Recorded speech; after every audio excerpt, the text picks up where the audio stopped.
have your attention, please? The show starts in 10, 9, 8, 7, 6, 5, 4, 3, 2, 1, go.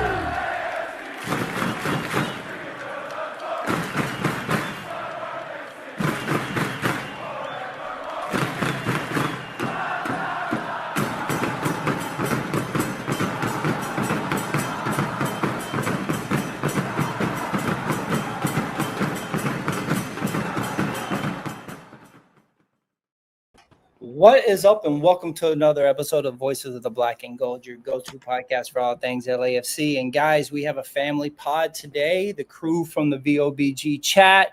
And why do I do this is because, I have hard feelings about what's going on with LAFC. So sometimes I need to be talked off the roof. Sometimes I need to be told I'm actually in the right place. But I am really worried with what's going on with LAFC. Right, we've seen a lot of things in the news. We now have let Giroud go. We end up losing at home, wipe away a 9-game losing streak. Right, not all those games were wins, but they weren't losses. That gets wiped away at home, and we leave the Club World Cup early, and here we are. I would have thought after the Club World Cup, we would have came in firing on all cylinders, playing against Vancouver Whitecaps, who it seems a little bit like they're, a little bit damaged. They've been hit a little bit too hard, and we could have took advantage of that. So when they're sitting at the top of the West, but we didn't. We came in and we looked flat. We looked like we had no identity whatsoever. And for me, this is a problem. And so what better way to bring in friends and ask questions so maybe I can get educated on what I'm not understanding or what I'm not seeing. So today with me, I'm going to have Tony, we're going to have BG, and we're going to have our Mrs. Katie here with us. If you guys don't know, go and follow all these guys on X and Instagram. They're absolutely fantastic. Great accounts to follow when it comes to LAFC. Have been diehard long from the very beginning LAFC fans, and so I couldn't do anything better but to bring in the people to ask, right? Guys, what's going on, man? BG, I'm going to start with you. LAFC gets a 1-0 loss at home. How are we feeling about that loss, man? Well,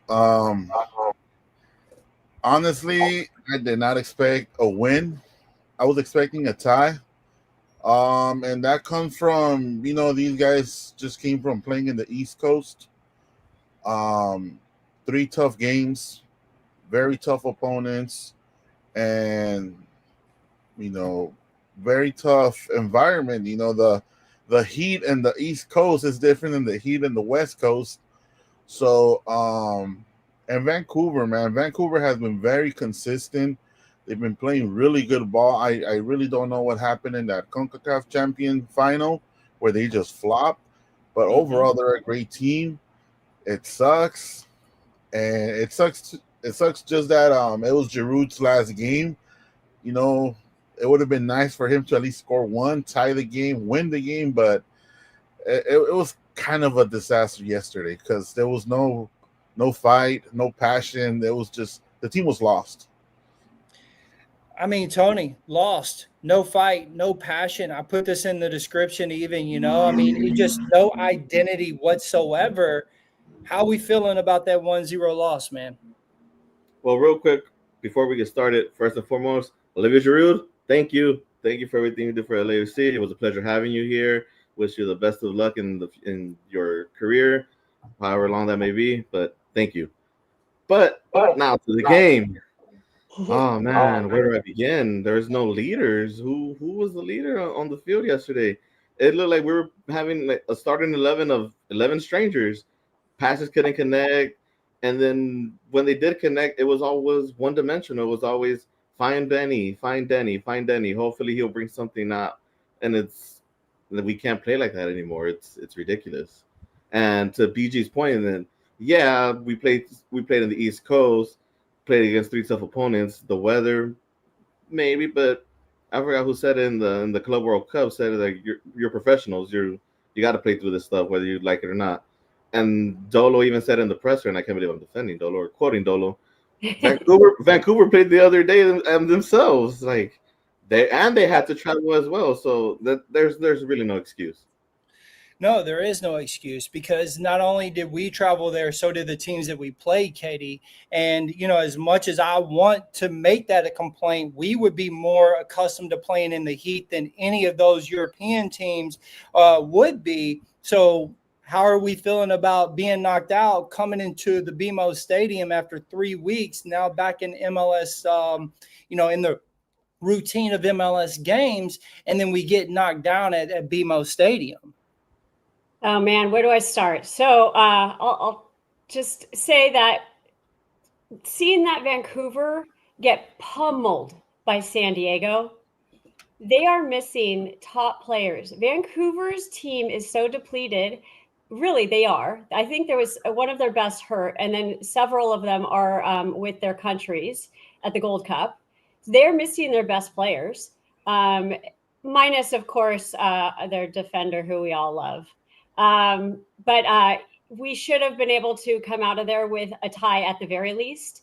But I think yesterday's game really goes to show you where LAFC is.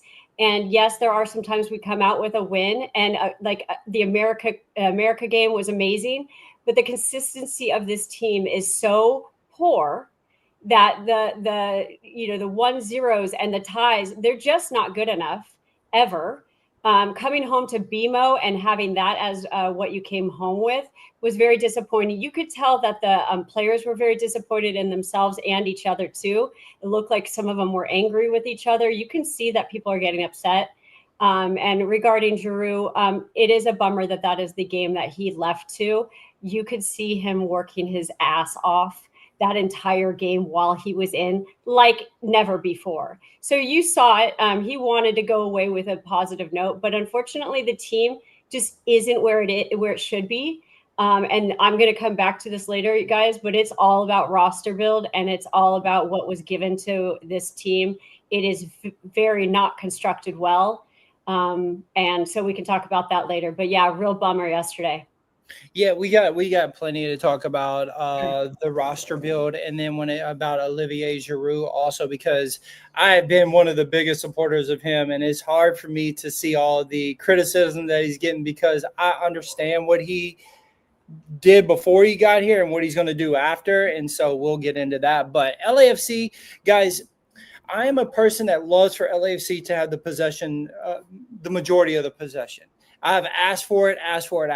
This last game, I got what I asked for, and it was an absolute disaster. Just to make you guys understand what I'm saying, we had 62% of the possession with 587 passes. 89% of those passes are being accurate, okay, on accuracy, okay? We had 0.98 expected goals, 13 shots on goal with only 5 accurate crosses in the final third, okay? At the end of the day, we still didn't get a goal in, and they only had 5 shots on goal, and one of them actually counted to go in. So when I look at that, I see a big problem, right? If we can control the game, but without any outcome whatsoever, we're in deep trouble. Like, there becomes a big problem there. And for me, that falls on Dolo and tactics. You can say it's on the team all you want, but it's watching, I said 587 passes. If I was to break that down more, a lot of those are going sideways and backwards. We aren't pushing forward. It isn't like the Bob Bradley controlling days where we're pushing forward. We are literally going back and then sideways. So at all times. Where is the problem at? You understand? Like, what am I not getting? Because I want us to control the ball. I need us to control the ball to be the aggressor, BG. I need us to be the aggressor, but that shows me that maybe this team isn't built for that. I agree with you, man, and I would love to see that old school LAFC, pushing up. but it seems like that's just Dolo style. It's more of a defensive kind of game where he's just relying on the counters, quick counters on the wings. And Bouanga, a lot of people have not liked his latest performance, but it just seems that teams have caught on that he is our offense. So if you shut him down, that's it. The team has nothing. And yeah, we can pass the ball 500 passes a game, but where is it going? It's just going back and forth, back and forth. I'd rather have 2, 3, 4, 5 touches, but we're already in the box, ready to take a shot. But it is a little frustrating. I don't know if this roster is made to be like pressuring up, but at the same time, the whole counter ball is not working anymore. I mean, Tony, can you explain what our identity for attacking identity is? Yeah, one-dimensional. It's give it to Denny and hope that he does something with it, and we can't do that. It's like BG said, teams have caught on. Teams have caught on for a while. It's just that Denny happens to pull something out, and it works for us. And yeah, we cheer, and it's all good. But now teams are really catching on, and we're a little past halfway in the halfway mark of the season. Teams are going to shut us down like that. We can't just play one-dimensional. We've never played like that before. Before we had Carlos or Diego on the wings, or Chicho, Dio, Christian Ramirez, there was always an option, or give it back to the midfield, give it to Atuesta, give it to Sifu, give it to Lee Win, Benny Feilhaber. All these guys would create something for our strikers or even for the wingers, and we just don't have that. We just rely on Denny, get the counter, hopefully he beats the defender, and hopefully he takes a shot on goal, and that, it's hard enough that the goalie can't stop it. If I can add to that, Wanga looks frustrated, man, because, dude, it's incredible. This guy's getting double team, triple team almost every other play, and he has no support, nobody to look forward. At least before, I feel last year, you cross it over to the other side, you have Bogus. Bogus was dangerous. He can come in and create something, so teams were more spreaded, allowed a little bit more open space in the middle. But now they're just stacking the sides, and that's it. I mean, Katie, they both have great points, right? Like, Are we controlling the game, or are we just stalling out until we can find the Denis Bouanga to try to get it in there? And then all of a sudden, yesterday, they finally started trying to do some crosses to Giroud, but it was a little too late. So what is our identity for any type of attacking that we have asked for, or that we have always been known for as LAFC fans? Because we all know Bob Bradley, the beautiful football, and people on this show probably get tired of me mentioning it, but it really was beautiful football, and it was attacking, and we never let people get too deep without us smothering them, and that was our identity. So where are we now? Well, right now, okay, so let's start with where Giroud was supposed to be. So he was supposed to be our number 9 standing there waiting for crosses to come in, but we're not a crossing team, really. We were, but we lost those wing backs that would come up the side. Smolnikov, is that how you say it? That blonde kid, the defender, he was doing some wing back work yesterday. I really liked what I saw from him doing that. Ryan can do that sometimes and cross the ball, but it's not enough time to give Giroud a chance to actually head the ball, be an aerial threat, or to do some, to take it in that point. Then you got Denny on the other side, who's always dribbling up. People are, like BG said, there's 3 to 4 defenders or midfielders on him, smothering him. He can get through that maybe 1 out of 10 times, but it's not enough. That can't be the identity of the team, to get smothered with these dribblers. And you also have David Martinez.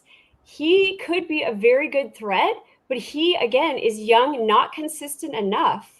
He's a great dribbler, but he gets smothered out in the middle when he tries to come in as well. So, we just don't have, again, this is a lot of the roster that we have. We also do not have the really high IQ midfielders like Ilie and Carlos Vela. They know that they can bring in the ball, bring in people with them, and distribute the ball up in the center. They can have those people making the runs. They can throw them there before other people know what they're doing, because they're so smart. They're thinking ahead of everybody else. So we're lacking that right now. We don't have that. So there's just so much, again, you could go on and on, but there's just, everything is not working. You know what's funny, Katie, is I put up this at the right before the second game in the Club World Cup. I put up about our midfielders because I was doing a deep dive on the stats and everything, and it said that our midfielders actually are playing really well. Ever since then, you see a slip, and it is true. The Lee Wins, these guys that were very smart, the Ilies that had the high IQ to be able to do that. I mean, even Ochoa, before he left to go to Brazil, I understand when he came back. Hell, to be fair, he just didn't fit in with Dolo's system. Because you see what he's doing in Orlando, and it's really good. He needs the ball at his feet, like Ilie wanted the ball at his feet, right? To be able to get that pass up to the front three and find a way to pull them in so he could get it off. And that is something that we are missing. I put a lot on Tillman. I think Tillman has done well, but you need more than just Tillman. And so when I'm watching these guys, you're right. We don't have that one guy that we can really rely on hard like we used to, the Ochoas or the Ilies. And so that is something that we're missing big time for sure. I want to talk to you guys a little bit about this because first MLS loss since April 9th, only the second time that we have lost in this year in any competition at BMO Stadium. And that was Vancouver's fifth game that they had lost, that they had actually a fifth game losing streak that they stopped, right? So they got their winning streak back at BMO Stadium. Now, was this a trap game, or are we just slipping and finally realize of how bad we are slipping, Tony? No, I think to what Katie said earlier, it's Vancouver's missing players. There's no excuse. They're missing their key players. And it's like, and we have all our guys healthy with the exception of Lloris and Chanot, but Chanot hasn't been playing.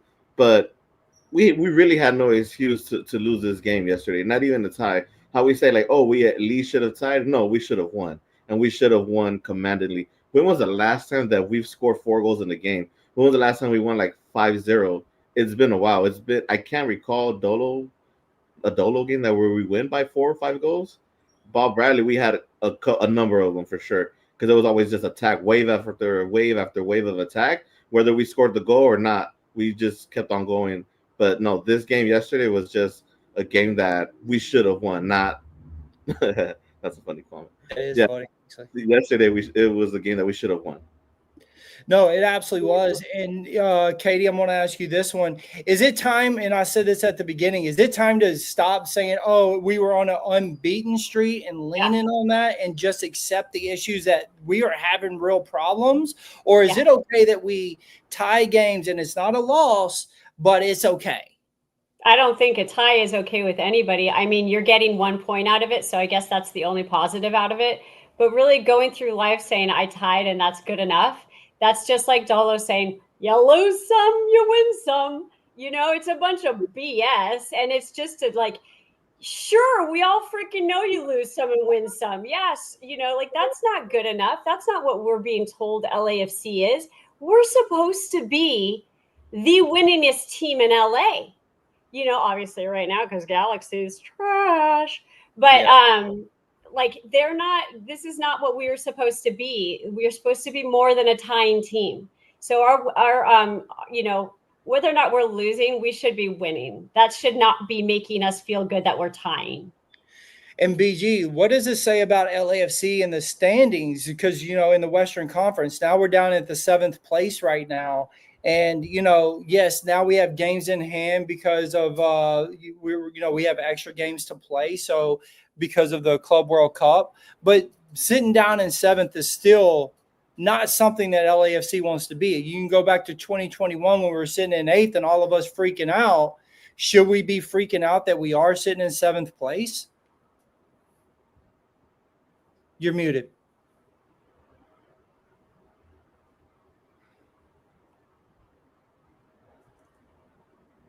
Let me see if I can unmute you. Nope, I can't unmute you. You muted yourself. I'll come back to him. How about you, Tony? What do you think about that? What was your question?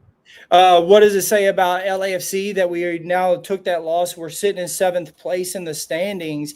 Yeah, we have obviously had other teams have more games than we do, but for us, we still are sitting in 7th. In 2021, we were in 8th. All of us were completely losing our shit, but now it's like, I'll just give it time. We'll get back up there. But we're still sitting in 7th place right now. Yeah, so is it time to hit the panic button? Not just yet. Not just yet. As frustrated as the team gets me right now, I still have hope and I still have faith that we can still pull it around in the rest of the games that we have left. But that time frame is very short now. We have maybe the month of July, maybe half the month of August before we press that panic button. Okay. Katie, what do you think about that? I've got to be honest, this whole year, within the first couple of games, I saw a real problem happening. And everyone said, no, you can't panic because you have to give it the 10-game test. Well, we've given it 10 games and it looks exactly the same as what it looked like 3 games in. So no, I mean, I'm not going to panic. I don't have a lot of faith in this year. But if we can sign some relatively good players over the summer haul, and I'm not just talking about one DP because that's not going to fix anything. Because we've got a lot of things that need to be addressed. But a good couple of changes might actually help us progress. But it is right now. I'm not panicked, but I'm not stoked at all. Yeah, BG, you there? Yeah, same thing with me. I'm not panicking right now. Overall, as crappy as the team has looked, we're not in a bad position. We are 3 games back. Assuming we get wins in all those 3 games, we're only like 4 or 5 points behind San Diego from first place. So I'm not panicking. It's frustrating, yes, but hopefully, like Katie said, that in the summer window we can get someone decent, even if it's not a DP, someone who can bring like some life back to the team and just, fresh start from the summer till playoffs. We're gonna be all right. Okay, so now the questions are going to be about Dolo and JT because we're going into that direction anyway, and it feels like this is the time that we should be talking about it. I'm just going to skip down my list a little bit because, look, we're sitting 7-5-5, 26 points. We're treading water. We're not leading in by any means whatsoever. The pressure has to be growing on Dolo and JT some, and the reason I put JT in there is because Dolo's out. Like, he's gone. So it doesn't really matter. Now we know that Giroud's gone, right? So that's one DP spot. Under is gone. We got that DP spot. And then now we're going to have a coaching. And we know as LAFC fans, it's been difficult for us to have constant 3 DPs on this team, right? And then on top of that, you're going after a coach. You got to find a good manager. If not, right? If we were going to just go for Ante, why not just let Dolo go now, bring in Ante and do it? So it tells me that we're actually shopping for a manager, right?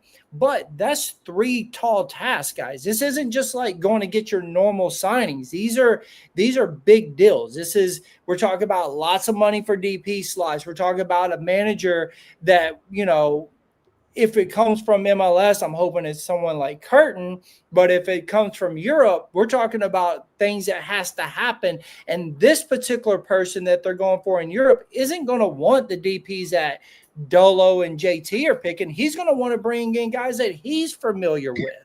So are we concerned with this? Like, is the pressure really, as I think it is, so much on JT? Because if he doesn't get this right, in my opinion, it might be JT's curtain call also. And I am the biggest JT fan. Let's just go on and put that out there. I am a huge JT fan. We had him on the show. It was an honor to have him on here. I always go to bat for JT, but I can understand the arguments of people saying, if these don't get right, we have a problem. Tony. Yeah, the pressure is going to be on JT because now he has those 3 tall tasks, like you said. You're talking about 2 franchise players. And we're not talking, yes, we would all like these mega superstar players that played in Europe. But if we can get an uprising star from South America, I mean, Brazil. shouldn't the scouting team be doing their homework right now during the Club World Cup, during the Gold Cup, even for some teams in the Caribbean or Central America? There's some pretty good talent out there that we can get as a young designated player. Look at what happened with Diego Rossi. He blossomed. Now he's killing it in Columbus. So why can't we do that again? So it's all on JT now, really.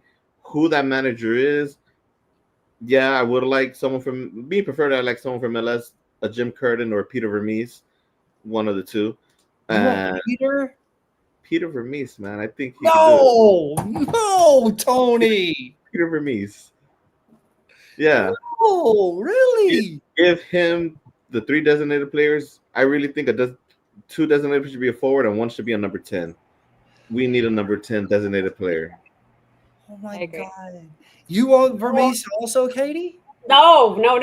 Okay. I don't want an MLS coach. No. I like the number 10 idea. I think a number 10 would be a really great idea for the team. And I know that someone just said today that Dolo likes to play with the pivoting 8s, I guess. But a 10 is what Vela was. And like, that's, I mean, but again, it has to be an insane number 10. It cannot just, if you're going to spend money, I think a good 10 is what you spend a lot of money on. What was I going to say? I don't want an MLS coach unless it's the Columbus coach.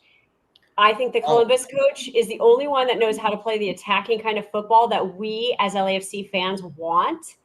And he is so good with taking the talent that he has and turning it into a magic freaking attacking machine. And like that, he was the most impressive. That Columbus team was the most impressive team that I've seen since LAFC started when back in the day. So I think he's great, but otherwise I would go out and shop around otherwise.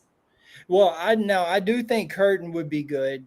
He plays an attacking style. And listen, they gave us a run for our money when we won the cup. And the reality of it is their money was nowhere near ours. And he took a bunch of academy kids to be able to compete with us, having the likes of Gareth Bell and Giorgio Chiellini and stuff like that. So, and if you remember, they were pretty attacking, right? Like he had a pretty steady attacking style. So I definitely think Kurt would be good, but Nancy would be a great call, 100%. I also do like him as a coach in Columbus, and he's done wonders there. But now, Katie, what about JT? Is he on the chopping block for you if these signings for the DP and the coaching don't work out this time? Is it going to fall on him this time for you? I think it always will fall on JT no matter what. But it doesn't mean that I think he's on the chopping block. I think he runs the whole show. And so do I think his head is up? No, because he's done a really incredible job actually over the past 8 years. But a lot of the times that we have brought in very young players, they just haven't really panned out. But that's a risk getting a young player anytime. And then on the opposite side of that, there's a huge risk in bringing in the 38-year-old superstars, again, like Giroud. So he's really taking a risk at both ends. It's really up to the scouting staff that he has out there. So either the scouting staff aren't doing their job well, and he needs to get different scouts. But, at the end, it's definitely him that say yay or nay to who those scouts bring to him. But yeah, I mean, I'm really disappointed in this whole roster this year. You have to have, if you're going to have like a really high end top, front players, you have to have the supporting staff. Sorry, that just doesn't look good on a video. You have to have a supporting staff. Sorry. To really get, it has to be a better supporting staff. Sorry. No, you are hilarious, by the way. BG, look, where are you at on JT? Like, how do you feel about the signings that we're hoping that's coming in? Can he get 2 DPs and a coach and everybody be happy with what he's doing? And if not, is it falling on him? it's obviously he's on the hot seat right now. I really think he's on the hot seat, and I see actually a good thing happening to LAFC because sorry about all the chiming.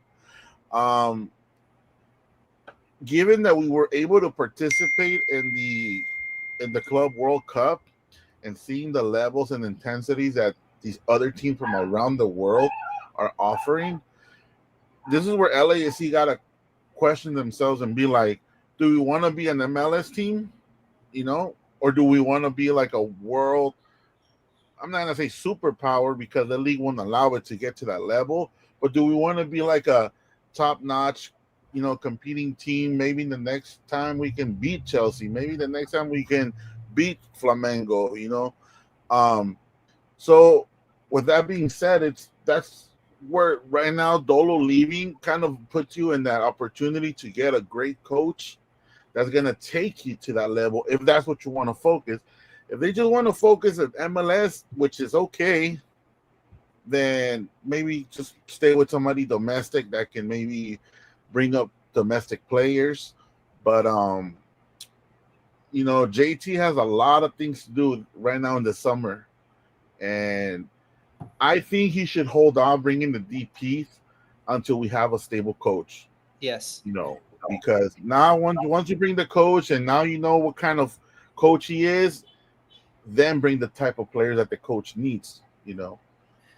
So then, BG, let me ask you this then, and then I'm going to get the other two's opinion too. Then, shouldn't we already let Dolo go? 100%. Bring in that coach 100%. so we can go on and get those two DPs. 100%. I mean, shouldn't we be focused on that? I mean, because this is our opportunity. The season's still up for grabs. The championship's still up for grabs, the MLS championship. So I think the moment that Dolo said that he's out, it's like, well, what are we waiting for? For him to showcase one or a few games and just lose. I feel he's losing the locker room. If not, it's lost already. So what are we waiting for? Do we really want to put our team to the point where we're just tanking and tanking and tanking? Because we're still good. We're still in a good position. But how far can we stay above water?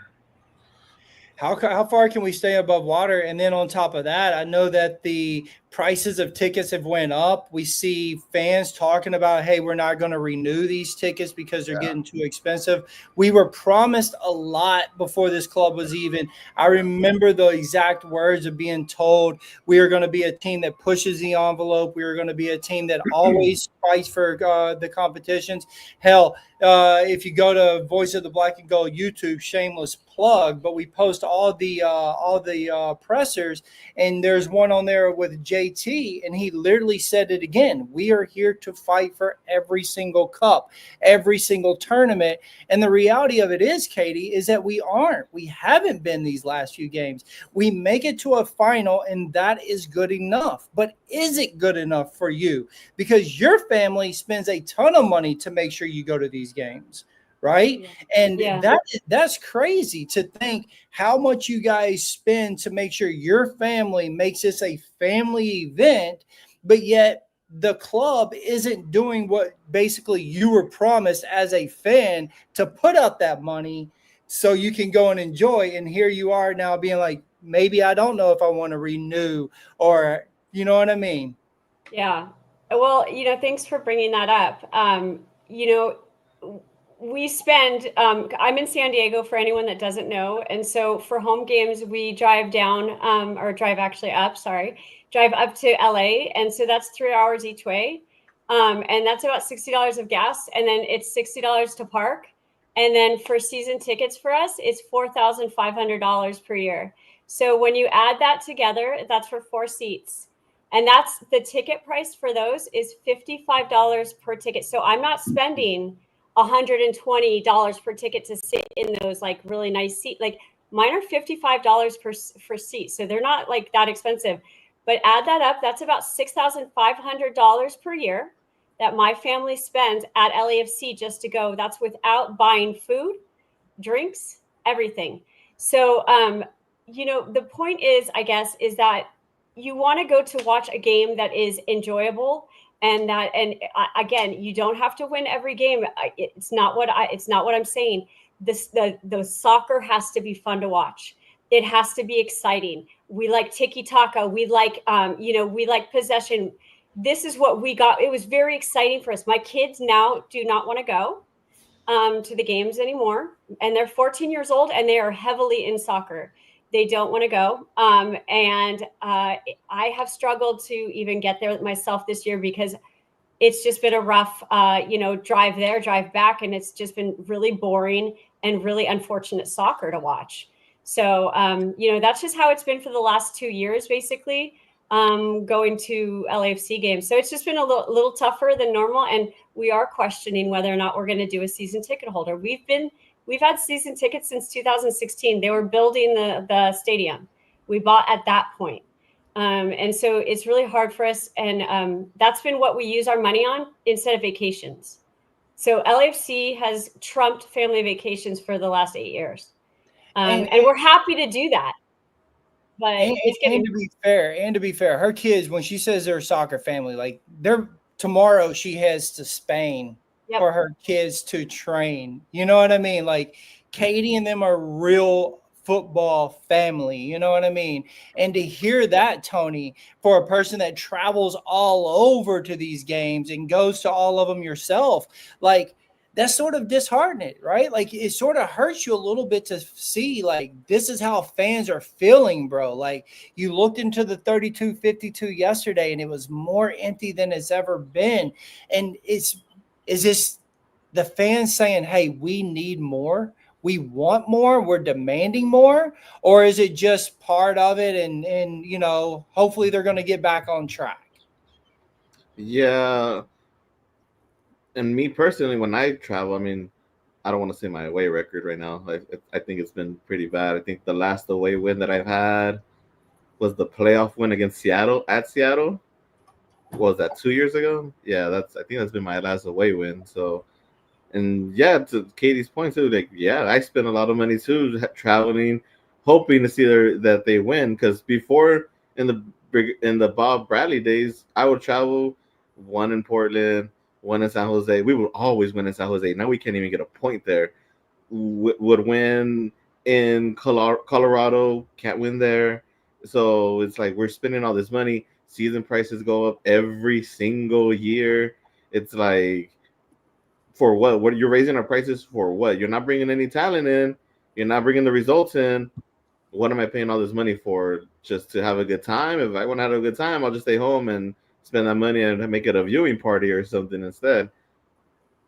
Mad props to you, Tony, for all the traveling you do. That is so insane, and I love that. That's amazing. Thank you. Yeah, honestly, all of you guys are amazing with how much y'all go to these games, and I'm impressed with it. And that's again why I wanted y'all all on this show today, because I personally know how dedicated you guys are. And like, look, I've never missed an LAFC game. I'm not fortunate enough to go to all the games, but I've never missed. And when I was traveling in an RV, we would make sure we pulled over, and my wife would literally check to say, hey, do you have Wi-Fi? Is your speed fast enough that my husband can watch a game? And we would watch that game. Even if it was in between where I was traveling, the next day we'd wake up and get back on the road just to make sure that I watched the LAFC games. That's how dedicated of fans we actually are. Like, we bleed this. And when you have talent on the pitch that don't feel the same way, and I get it, it's a game for them. We heard it numerous times from Bella. It's a game, it's a sport, and they might not love it, this team, as much as we do. But when you put that kid on, I want to feel that. Like, I want to feel that you care as much as we do, especially when someone like Katie and them pay that much money. When you're going to all the games, Tony, when you're at all the games, this is what we least deserve, right? And it all starts with the front office and with the coaching. And when we have a coach that goes into pressers and he says it's not all about winning, you lose me. Like, at that point, I knew I was done with Dolo, and I don't understand why we would let that happen. Like, I don't understand why we keep a coach that doesn't think it's about winning, right? I want to play this for you guys because this was a presser from Giroud, and I just want to get everybody's, because we're going to move into the Giroud conversation now, but I want you guys to hear. Make sure y'all hear what I'm hearing, okay? Let me see. How do I do this? Nope, that's not it. Yeah, yep, right here. Let's go. We certainly, on occasion, saw the quality that you bring. It seemed that the game that you play very well, didn't necessarily fit with the game that LAFC plays. What were the biggest difficulties that you found trying to fit in with that and make things work when the things around you were maybe going differently than you hoped? No, if you know football, you understand that in one sense, yeah, I didn't really fit to maybe the game style, I would say. So just being honest, I try to adapt. I try my best one more time, but I can't do something I'm not used to do, and I don't know how to do. So we use a lot of the sides, the wings, the pace. We did not used to cross a lot, which is my main strength in a box, and yeah, I had the feeling that we play a lot in transition, so it's not the best for me, but I always try to give my best to the team, always in a good mentality. It's been tough sometimes because I've been not playing much, but I always stay positive, like I've done all my career.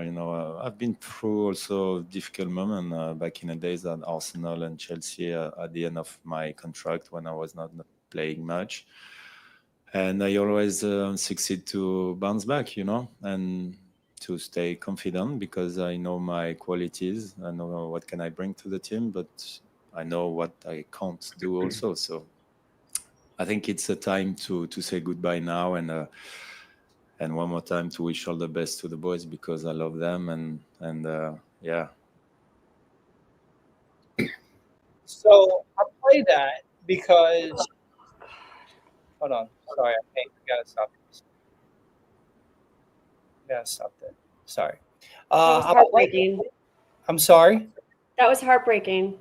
It was because this is why I show that, right? I've watched Giroud for a very long time, and everyone knows I've made it very clear. I'm a Serie A guy. That's what I started watching soccer. It's what made me fall in love with this game. And Giroud, at that point, he actually was in the Premier League, in which I watched because of friends and stuff. And we know what his style is. And when you're in your late 30s, right, and you're coming into a team, you're not expected to really change your style of play. You're coming because we know what you already bring. This is how you play, right? And so hearing that and hearing that they expected him to change his play, whose fault is it? Is the slander actually right about him? Because everybody was like, oh, Giroud. Everybody was blaming Giroud, and I'm going to bat for this guy saying it's not Giroud. Like, when we brought him here, we should have known how he was going to play, or he should have never came. It shouldn't have been a deal that we brought him if you expected him to turn to be a defensive player and play all on the wings. Like, that isn't what it is. We wanted someone to be more in the middle, get the crosses in, almost Diamande-ish type, where he was in the right place at the right time is basically what I'm trying to get at, right? Of course, Dio and Giroud are in two different categories, in my opinion, but always in the right position, in the middle, ready for those crosses. And we didn't give that to him not once. We tried yesterday, but it's too late. He's already gone. And so to hear his conference says a lot to me. And if I play that, guys, then they start asking him what's up with the club and this and that. And then when you go to Dolo's conference, him and John don't see eye to eye on things. So you see, to BG's point, the locker room is not completely 100% cohesive. There's something going on in there. And if you watch that full interview, he says it without saying it. Like even his body language when he thought that they were asking him what LAFC needs to do to fix it, he got a little uncomfortable with it. He didn't know what he was supposed to say until they clarified, and then he like stopped for a second and goes, it was very telling and worrying some for myself as an LAFC fan. So hearing that, who do you put the blame on, Tony? Because he didn't do what he wanted. He didn't get the results that he wanted here at LAFC. He knew once he got here that it wasn't right, that they weren't going to change and play to his strengths. So why even bring him here? I think to blame, it should be a share between JT and Dolo, because Giroud was a JT guy. He was not a Dolo guy. JT wanted him here. So this team that JT makes, it's made for him. It's made for how John Thorrington envisions what LAFC could be. And he just hands the roster to Dolo, hoping that Dolo will think what JT's thinking and Dolo's thinking a completely different other game. So I start the blame there. After that, having him for, 7 months total game-wise, it's on Dolo because he should have changed his style. Like, okay, my style is not working. Let's try JT's style then. But no, Dolo wanted to play Dolo ball all the time rather than just like, okay, let's adapt to Giroud, see what could happen. I'm not saying make him the focal point. Get it away from Denny. Denny already had that spot. Like, give it to Giroud. Get him someone. I feel like last year it could have been Bogusz, who could have played it right in behind him. This year, I think it could have been David Martinez if he would mature enough and start playing better. That could have been that number 10 right in behind and give him those squeeze passes right in between to the defenders. Giroud, you give that man that ball to his feet, he'll make something happen. He did it within like the first 5 minutes of the game yesterday, where the ball landed right at his feet, he took a shot right away. So, Katie, what went wrong with Giroud signing? Like, how did we get here? Because you know the profile. He's old enough that we all understand who he is. We've seen him play for the French national team, win World Cups. We've seen him in Milan, 13 goals, 13 assists, 2 years in a row, come here and only gets 2 goals. Well, I want to again say that his supporting staff that he had around him at his other clubs are world class. You've got a world class player surrounded by freaking $100,000 players. They're not going to be able to service that guy. And on top of that, you have Dolo, who isn't playing the type of ball that Giroud wants to play anyways. So there's just a failure completely in the whole team and on the field when Giroud is on the field. However, you could see the flashes of his quality when he did have the ball. But I'm going to remind people, he missed so many times that he could have put the ball in. I mean, even Olivier would admit that. Like, I constantly saw him going like, "Oh my God, what the hell did I just do?" So, it was just not the right fit. I'm sorry that, hearing that was the first time I saw that, Nick. So that was really devastating to hear.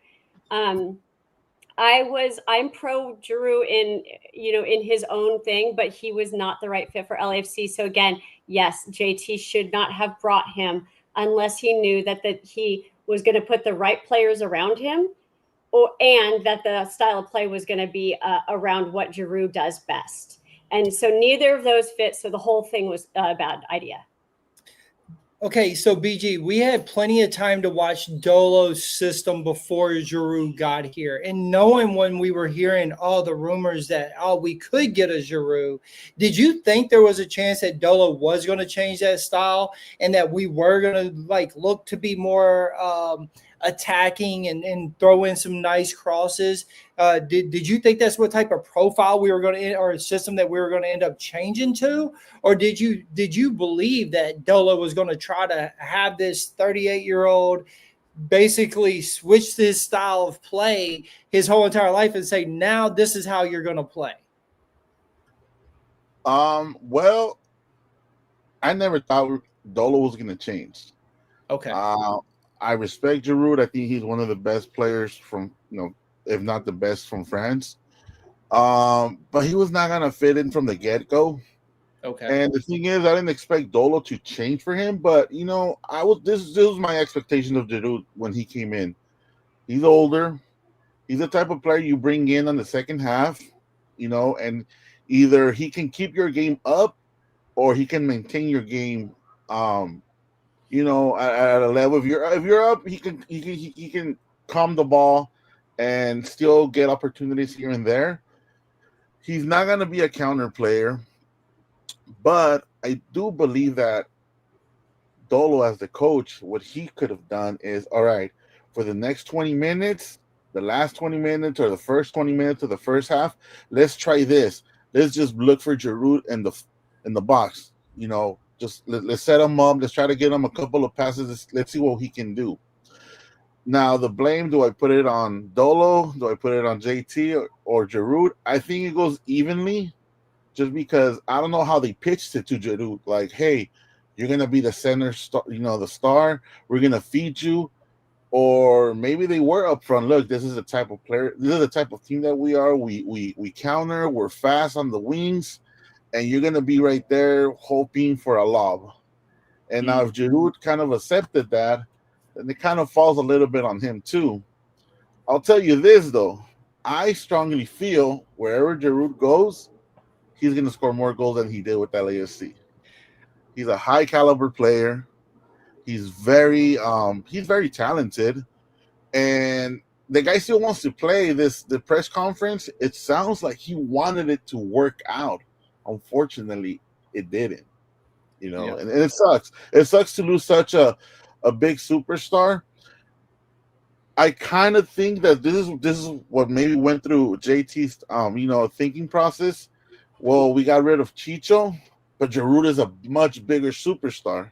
And even though they're both forwards, but they're very different. Chicho is younger. Chicho is faster. He fits the Dolo style a little bit more than Giroud does. So sometimes just because they play the same position and one player is a bigger name than the other, it doesn't work out if he doesn't have, maybe in this case, speed to play that Dolo ball. Okay, so maybe... Oh, sorry.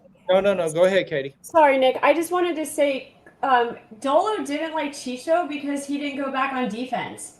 Did we think that Giroud was going to run back on defense?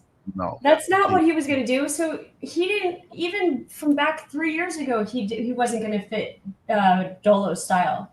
So that's why he got rid of Chicho. He wasn't going back on defense. So I want to piggyback off what Katie just said, because, again,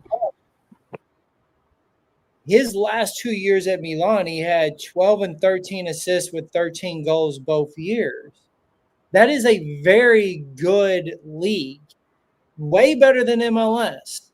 And so why can he score 13 there but not here? Okay, the surrounding people, I understand that. But if you give him chances at a cross, then let him find it. Let him get used to how you're crossing that ball. But we got none of it. The passes that he would get were shit. They were horrible. They were not quality at all. And so what I'm trying to understand is JT goes, hey, look, we're going to get Olivier Giroud, Dolo, Trundle, whatever he calls Steve. Okay, we're going to get this guy. And, can you make this work? And Dolo's like, yeah, we could do that. I'll just have him be a defensive guy. We're going to run the wings. We're going to do is that really their conversation? Because he had to know. JT knows how Dolo plays. So I'm just trying to understand how it got mixed up, Tony. I don't understand where it went wrong when this player's profile. And I 100% agree with what BG just said. He is going to go to Ligue 1, and he is going to score 10 goals. No question about it, bro. No question about it. And when all the LAFC players that are giving this guy, telling him he's a worst LAFC signing, it was trash, this and that, they're going to eat crow because and then, you know, my second point to what BG would say is, so you're going to bring in a guy as a DP and then he's going to be only a 20-minute player. Like, that is not what JT had envisioned. It cannot be, right? Like, we can't say we're going to spend $5 million on a guy that's only going to get 20 minutes a game. Yeah, I think what Giroud probably had in mind that he was going to get the Zlatan treatment when they brought him over. Zlatan was their focal point. Everything went to him, whether it was in the air, whether it was on the ground. He got it and he made something happen, and it worked, and it worked very well for them. Thank God they didn't win the cup with him, but that's another story. And I think maybe even Zlatan even sold it to him like that, because if you remember during Giroud's presser when he first signed, he said that he spoke to Zlatan and Zlatan told him, "You're going to score many goals there." Yeah, maybe he would have if they would have played to him to his style. But Dolo being Dolo, like I said, he's going to play the Dolo style. He's going to want to play the way he wants him to play, 20 minutes, 30 minutes if he's lucky, and hope that he gets maybe a cross or two in from people who don't normally cross the ball in.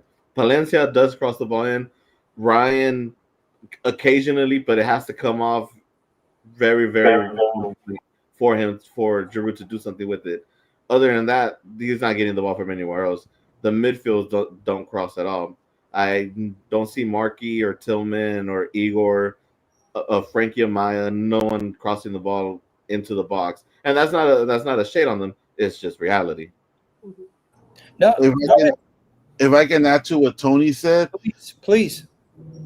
If you're bringing, and I consider Giroud a superstar, if you're going to bring someone of that level, you got to cater to him, to his style. You know, don't bring a superstar like, you know, you mentioned that earlier, Nick, like he's been playing a certain way all his life and now you're trying to change it up. No, you got to make it a focal point, kind of what we did with Vela when he came in. You know, they let Vela, okay, we're gonna do what you want us to do. And that's why the team kind of worked out. And they should have done, if you're going to bring someone of that level, you should have catered to him more, just the way, you know, Carson kind of did to Zlatan. But if that was not the plan, honestly, then Giroud should have never come over here. See, and to add to that, that's why, I'm sorry, Nick. No, go ahead. Carlos, that's why I feel like Carlos isn't here either, because he didn't like Dolo's style. I really think there's a disconnect right there. I'll die with that, man. I have a theory on that too. Yeah, and Dolo said, "Well, if you don't like it, you can leave." And we all know how Carlos is. Carlos is a businessman. I said, "All right, cool. I'm leaving. You guys need me more than I need you guys. Let's be honest." Dude, so Vela didn't take crap from the Mexican Federation. He's not gonna take crap from, you know, a coach, Dolo. Exactly. I honestly, here's my theory about Vela, just to say it. I think once that Vela did not say his goodbye, and he was never part of our history, and all of us were waiting for that part of our history, and it never came. As soon, I think that when his buddy didn't sign with LAFC, that's when Vela said, "I'm not coming back." Well, Katie, to your point, then that's when we heard Hugo say, "Hey, I'm probably not going to sign next year." Yep. Then that's when we hear Giroud say, "I think I'll go on and get out of here." So to y'all's point, there is truth there. And then, you know, Katie, like what they're saying is valid facts, right? Like you bring in a guy that has a certain type of caliber, right? You now have lost. He won't change his style for Giroud. He's not changing his style for Vela. We're only playing on the wings, which means, okay, so now it's where Bawanga is going to be Bawanga, and he's going to be selfish with the ball. He has to be, because he's the only one that's everybody's looking for. So I get that. But people are saying, well, look, maybe people don't want to play with Bawanga because he's being stingy. But if you listen to this interview, he's literally saying that is what we're told to do. Play from the wings, play this way, play out, not playing through the middle. So is there a problem there, Katie? Yeah, I was watching yesterday's game and getting very frustrated at how they they were ignoring the center is completely, it's not a channel for them at all. And so they're always doing these shots from so far out at such weird angles that it's impossible. It's like so hard for them to get it in. And you have to have like a really good left foot from David to get it into Martinez, a left foot. But yeah, it's not gonna, they need to have more options than just that way of playing. If you are a one pony show or whatever it's called, everyone knows what you're going to do. They're going to shut you down. It becomes, and then the whole game is just monotonous. The same thing. No one is creative. They're shutting down any creativity a team like ours should have. Martinez has no creativity anymore. He's being shut down, and and also we haven't even talked about poor what's his name, the young kid. What's his name? Ordaz. Ordaz. That Ordaz. He could be doing a 10 roll too, but like we're not. These kids, they need to be a little bit more creative, and so they're not getting that opportunity. I don't think. It needs to be less regimented. It needs to stop following the same pattern. We need to stop bringing the ball back. You gotta freaking drive the ball up a couple times, folks. No, you definitely do. It's crazy. Go ahead, BG. To Katie's comment, I'm a believer in Martinez. I'm a huge believer in Ordaz. But these young kids, they need someone to guide them, to lead them, someone with experience, someone who's been there already at a young age, someone who's probably like in their late 20s, who's going to teach them how to be more disciplined, how to be more mature in the field, how to level up their IQ. And that's not going to come from a coach. That has to be from someone who's right there in the field with them. And to their point, Tony, and I know we're running over right now. Honestly, this show could have went. This show could have went 2 hours for me. I got to be honest with you. But to their point, Tony, and you said this at the very beginning, and before we came on this show, I said it to you guys. We have no leader. We have no leader on this team. We don't. When my man, the man who actually made me fall in love with this game, as I told y'all, City A, but Giorgio Chiellini, oh my God, the general, when he left, we lost all of the leadership. Yeah. Right? Like Vela was a leader, and I believe this, in the locker room. He didn't care to be the leader outspoken in the press and stuff, and that's fine. He did his leading on the pitch when he was scoring those beautiful left footers, but I think he led in the locker room. I truly believe that. I do. We might not have seen it as fans, but I believe because you would hear how Ilie and them would talk about Vela and the things that they would say. It was so passionate. And us as fans felt like, oh, I wish we'd seen that. But when you hear them talk about it, it brings you in. You say, oh, that's what we're missing. But Giorgio Chiellini, he could tell us about what needs to happen, and he would explain it with such elegance with that Italian in his mouth. You know what I mean? Mm-hmm. And you would feel it. You would say, "Oh, I could go there too. I could do that play for you, Giorgio." We don't have that. We have no one on this pitch, and especially when Hugo was out this last game, there was not one leader out there. It wasn't a leader. We don't have a leader and a coach. He's sitting down. He's drinking his coffees. He's looking at his watch, reading text messages. And it's not about winning. We got guys out there, and I'm sorry, Martinez, he has been a letdown to me. Mm-hmm. I am not as high on Martinez as everybody else. No. I think he is a very talented kid. But I see him walking a ton.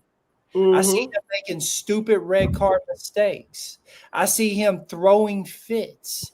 I see him not really being 100% into this club like the Ordaz, like the Dueñas, these kids that came from the academy, that were part of the supporter groups before they were in the academy to get to the first team. I don't see that in Martinez. And that is a problem for me, because if you're young and you're 19, I want you to live, breathe, eat, sleep, bleed for this club. It's not a big, tall task to ask. You understand? But you need to have it. And so, when I see there's no leadership, to BG's point, who is that 20-year-old that can tell him, hey, this is how you do things? The most leadership out there, the most person that I see passion from is Palencia. He's Agreed. like a Palacios to me. I said this on our last show, Tony. He's the pit bull. He's the one that will put the shoulder into him, stand over him, and show him the kid. He's the only one. I don't see it from anyone else. I see a bunch of complaining and whining and expecting stuff. And that goes for Bawanga too. We ask a lot from Bawanga. No doubt about it. No doubt about it. Just like we did from Vela when it was Vela FC, it's Bawanga FC. I get it. But we need some leadership. You know what I mean? And we're lacking it on all aspects. And I hope with the 2 DPs and the coaching coming in, that we get rid of Dolo now. We bring in a coach so he can show us our way for our next 2 DPs. And I hope one of them guys is a leader like a Giorgio Chiellini was, that can be the general, that can set the tone and say, this is what I need from you guys. Go and execute it. If not, get your butt over there. I need somebody else in here. And that's what we need as LAFC. But I appreciate all you guys being here with me today and with the crew. BG, you did great, bro. Thank you for being here with us on the Voice of the Black and Gold for the first time. Tony, you knocked it out. Katie, I'm glad you're back here with us. Couldn't have asked for a better panel to talk about LAFC with. And we got a long road, guys. We got a hard fight road. I didn't get through half of my questions today, but it was too much to talk about. For a 1-hour show, it should have been a 2. But I appreciate every single one of you that showed up with us today. Thank you guys for taking the time, Katie, Tony, BG, to be here with me to talk LAFC. I enjoy this, man. It means the world to me that you guys take your time out of your day to be here with me and talk about this club. And I look forward to constantly doing it in our chat. And I love the chat, man. I love having that out, that place where we can all share together. Katie, I hope you enjoy your trip in Spain with the boys. And I know one day, just to put this out there, and I said this to her in our own message, but I'm going to say it out of here. One day we're going to be talking about Katie's kids on here, okay? They're going to end up playing for LAFC. They're going to be black and gold one day. And all of us are going to have to we're going to have to mince words, because Miss Katie's going to be on here being Mama Bear and saying, watch it, you fuckers. You know what I mean? I love it. Thank you. How cool will it be to have one of our own and her kids make it, because they do everything that they can to make sure that their kids are going to succeed in this game. And I know it's going to happen. So, Katie, you guys be safe in Spain. Enjoy it. Thank you. Thank you both. You want to say anything before you get out of here, Katie? I'm just so grateful. I haven't been on the chat, so this has been a real wonderful moment for me. Joining the 3 of you gentlemen has been a real pleasure and an honor for me. And no matter what I say and any criticisms, I love LAFC more than anybody could ever imagine. And I'm here no matter bad and good times. But I'm so glad you give me the opportunity to speak. And thank you so much, Nick, for everything you do. I just am blessed to know all of you. Thank you. You're always welcome here at the VOBG. BG, you have anything you want to say before we get out of here? Thank you, Nick, for having me. Nice meeting you guys. Tony, Katie, you guys are awesome. And to what Katie said, you know what? We don't have to agree on everything LAFC, but at the end of the day, we gotta love LAFC, man. It's our team, it's our club, and it gets tough. But hey, when the things get right, those beautiful moments, they're just beautiful. Tony, that's a hard one to follow. These guys, what you got for me? Get out of here. Yeah, how do I top that? You can't. Yeah, BG, thanks. Nice meeting you, Katie. Safe travels to you and your family. Nick, as always, thank you for inviting me. And like to add to BG said, I mean, yeah, we don't all agree LAFC. We don't all have to agree with LA or LAFC stuff, but as long as we're always there to support, that's all that matters at the end of the day. I was mad last night. I was a little mad this morning about what happened yesterday, but guess what? I'm still going to be supporting this weekend when they're playing out in Austin. You know, exactly what these guys said is the truth. No matter how much shit I talk about them, I still have them tattooed on my arm because I love this club. I've watched soccer for a very long time, 20 plus years. I've never got a tattoo for one until LAFC. Why is that? Because it's in me. And being able to share this with others that love this club as much as I do is a pleasure, man. And so we're always going to have the highs, and when they're good, we're going to talk about how good it is. And you're going to come on here and you're going to say, "Oh, all y'all do is fluff up the team." But when it's bad, then we hate the team. You know what I mean? And we are the worst fans ever. But I think that's what shows how passionate we are about this team and about this game. You know, it's a lifestyle. It's not just about watching the game every Wednesday or Saturday or Sunday. It's a lifestyle that we have put ourselves into, because when LAFC isn't playing, we are all still chatting about the game. We're still chatting about the team, what should happen, what might happen, what could happen, what hadn't happened. And I believe that is what makes fans true fans. Not the ones that just come in because they're winning, right? You got to be here for the lows, but you got to be able to be honest about it. And you're always going to get honesty here at the VOBG, no matter what. And that is why I bring other friends on to hear how they feel. Even when I say certain things, as they said, we might not agree, but we all have the same passion. And so maybe one could show me where I'm wrong, or I could show them. But at the end of the day, when they comes back on next week, we're still going to be rooting for them and hoping that we get the result that we want. And if not, we'll be right back here the next Monday talking shit about it. And if it's good, we'll talk about how great we were to say what we said and things changed. But listen, man, appreciate all of you guys. LA is still black and gold no matter what. Fuck Carson.